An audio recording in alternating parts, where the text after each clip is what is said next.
अपने संपूर्ण जीवन में अपने सारे शिष्यों को संपूर्ण निष्ठा से उत्तम बनाने का प्रयास किया है। गुरु वो होता है जो विद्या का दान देता है, विद्या का व्यापार नहीं करता। इसीलिए गुरु को अपने शिष्यों से दक्षिणा की आशा होती है, मूल्य की नहीं। किंतु आपने अपने अमूल्य ज्ञान का मूल्य निश्चित कर दिया। अपने ज्ञान के बदले में अपने शिष्यों से प्रतिशोध मांगकर आपने न केवल अपने जीवन में विष घोल दिया, अपितु अपने शिष्यों के जीवन में भी विष घोल दिया।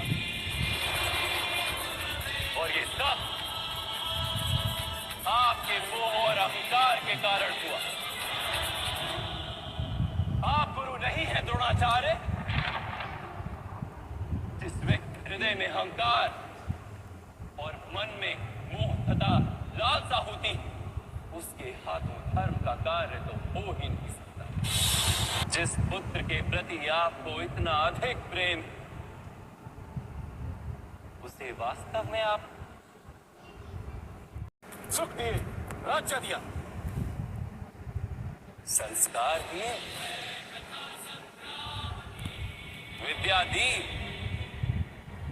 धर्म का ज्ञान दिया गुरुदेव। क्या आप उसे कुछ भी ऐसा दे पाए जिससे उसे आपके रक्षा की आवश्यकता ही ना हो? मैं मानता हूं सब अर्जुन तथा अंगराज कर्ण की भांति महान योद्धा नहीं बन पाते, किंतु आप अपने पुत्र को उचित निर्णय लेने का शिक्षण तो दे ही सकते थे।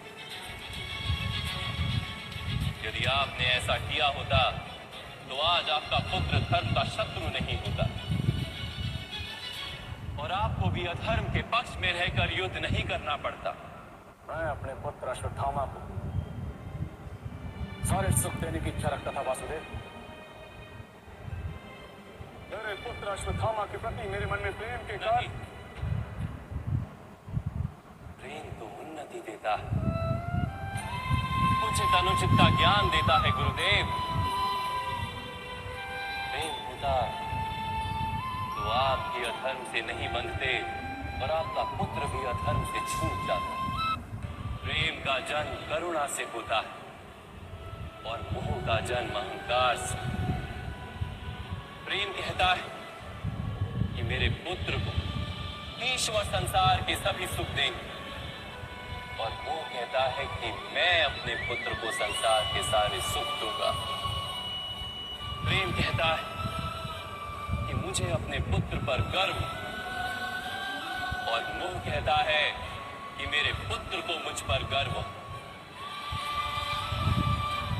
प्रेम मुक्ति देता है गुरुदेव, मोह बांधता है।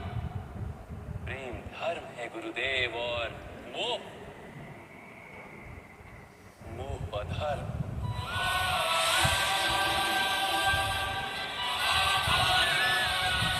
मैं ज्ञान, सृष्टि, चैतन्य और परब्रह्म, मैं सब कुछ हूं और मैं कुछ भी नहीं। संसार का प्रत्येक कण